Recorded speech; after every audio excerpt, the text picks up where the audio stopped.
my mom was always about forgiveness. I think you have to, you hope they forgive you, and you should forgive them. Why have you called your mom your biggest influence of your life?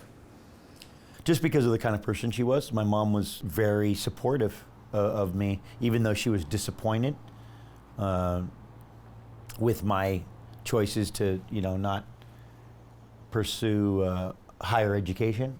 I think that was kind of one of the things that disappointed her. But I mean, my mom worked, 16-hour days, 6 days a week, and somehow managed to feed us and clothe us, and amazing person. How much, if at all, did you struggle with that disappointment that she had?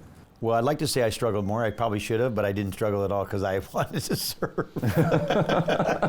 So yeah, Mom, I'm really disappointed. I'm sorry I disappointed you, but I'm going to be a little busy over here. Your biological dad. Yeah. What do you know about the circumstances that led to him walking out before your first birthday? I don't know a lot other than he wanted to be a merchant marine. I don't think he was ready to, be a dad. I think that probably scared him, and so he ran away. I think that the burden it put on my mom was difficult because she had to try to support me, but I pursued finding him. I found him. I met him. I had a meal with him, and then I was when good. You were 21. Yeah. Why and? Because I was curious. I was curious who he was and what he was. Who are you? Like, who are you and what are you? I'd like to know what you are.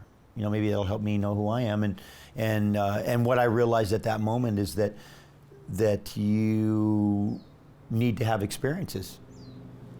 That at the end, that you can be genetically related to people that you have no experiences with, and you really don't have a relationship, and you can not be related to people and have experiences with them and have a real relationship. And that's why adoption works, because at the end, it's all about the people there that are there for you, that you live with, that you really, no matter how you're related, blood.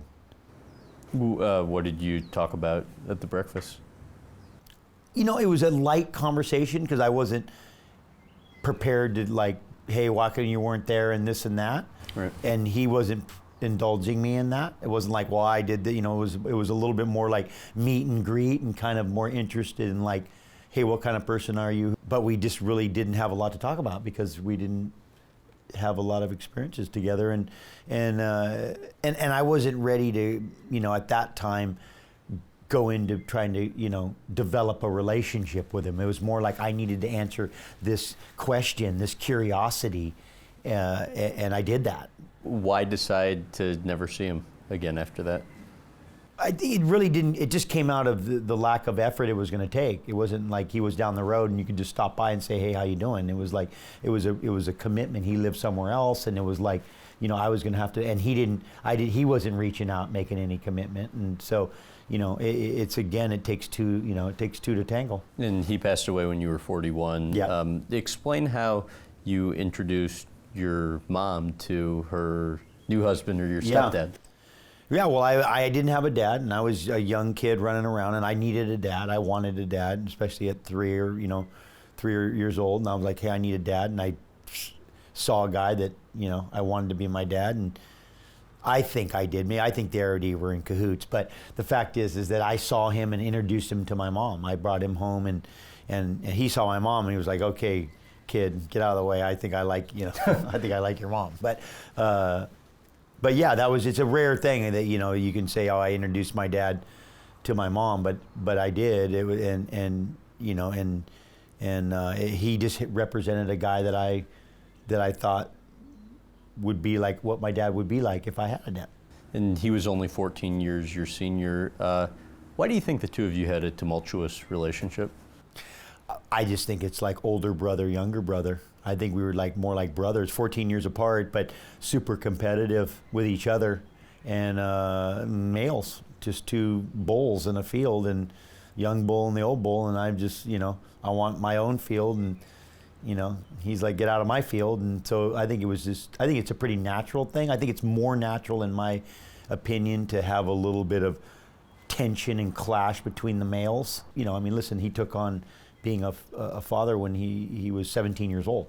I mean, he had to be emancipated. It was like, that was a big responsibility. It was one that my real dad ran from. So the fact is that he was pretty, pretty tough to be able to deal with that. I give him credit. My mom was really hot. Right. I mean, at the same time, though, he did, he punched you in the face. Yeah. He hit you with a pipe. Yeah. How often would he physically hurt you? As often as I deserved it was probably daily. I mean, I was pretty radical. I wasn't exactly tame, and I hadn't grown up kind of coming into a disciplinary situation. I had been just trying to find the boundaries and being defiant. And so, listen, I won't say I deserved a lot of it, but I deserved a lot of what I got. I think I was just trying to find out where the limit was. The fact is, he was just young and didn't have a lot of control over his temper and had a wicked temper. So it was like a bad combination of a good flame and a lot of fuel. What was the worst he hurt you? He hit me with a pipe one time and paralyzed me for a little while. I laid on the ground, paralyzed. That was probably the most intense thing that happened. What were you thinking when you were on the ground? Well, after I was on the ground, he took this thing called an Ojo bar, which is like a giant steel pipe it's all solid. It looks like a drilling rod. And he threw it at this outhouse, because we had an outhouse. And he threw it at the door, and the outhouse flew against the door and then shot back and hit him in the head and knocked him down. And that was when I was on the ground. And I just thought, somebody's watching out for me. But it laid him down. It laid him down cold on the ground. And I think that's when I learned cause and effect. What were the emotions when he walked out, knowing that your biological dad, many years earlier, had, done something similar? I think I was feeling like that I got let down, that I was disappointed. I was disappointed that. And maybe that's where my admiration for my mom came from, that it was the men who would always leave, and my mom would be there for me, and that was kind of like I had respect for her for that. I think that influence and what that's done to me, to make me try to be the man that I am, is insurmountable. Like I don't think I could ever probably thank him enough for helping me learn how I wanted to be and how I didn't want to be. And unfortunately, I think as a parent, sometimes the lessons of how not to be are more have more impact than how to be. And so I just decided, I decided I'd never wanted to be like that. I never wanted to do that. So I've tried to do that as best I can. What kind of relationship do you guys have today?